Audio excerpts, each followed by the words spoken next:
Ya, mengapa KPU mengubah format dialog dan meniadakan debat khusus Cawapres? Benarkah atas permintaan salah satu paslon? Kita akan membahasnya bersama dengan Direktur Eksekutif Perkumpulan untuk Pemilu dan Demokrasi atau Perludem, Hoirunisa Nur Agustianti.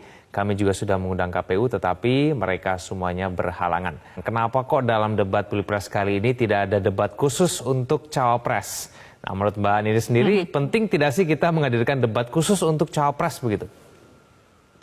Iya, ini yang sebetulnya KPU harus menjelaskan gitu, karena di PKPU ya, PKPU itu kan adalah aturan teknis yang KPU buat sendiri gitu ya. Di PKPU itu kan disebutkan bahwa debatnya 3 kali untuk Capres, 2 kali untuk Cawapres. Dengan tidak adanya debat khusus untuk Cawapres, kira-kira menguntungkan salah satu paslon tidak sih Mbak Ninis?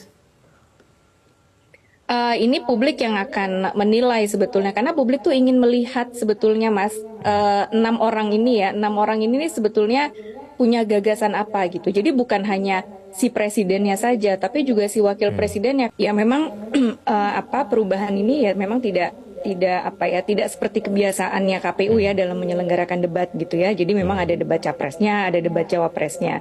Yang kalau menurut saya karena PKPU mengaturnya 3 kali debat capres, 2 kali debat cawapres, harusnya itu diubah gitu ya kalau memang mengubah formatnya. Nah, yang berikutnya adalah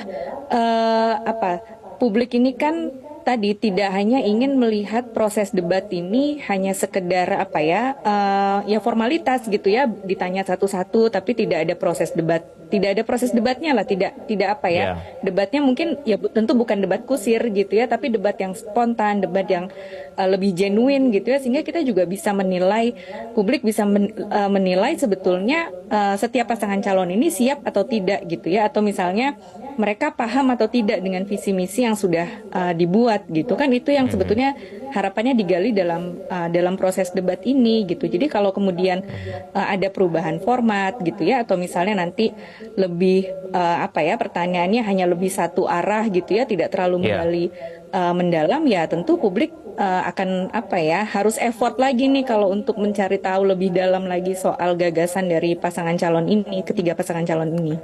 Ya, Mbak Ninis, bagaimana kemudian kita bisa menilai kecakapan, kepiawaian dari cawapresnya, begitu sinerginya dengan capresnya, kalau misalnya debat cawapresnya itu tidak ada begitu? Iya, kalau kemudian memang ruangnya tadi diubah gitu ya, tidak ada debat capresnya sendiri, tidak ada debat cawapresnya sendiri, ya kemudian akan sulit gitu ya publik menggali itu.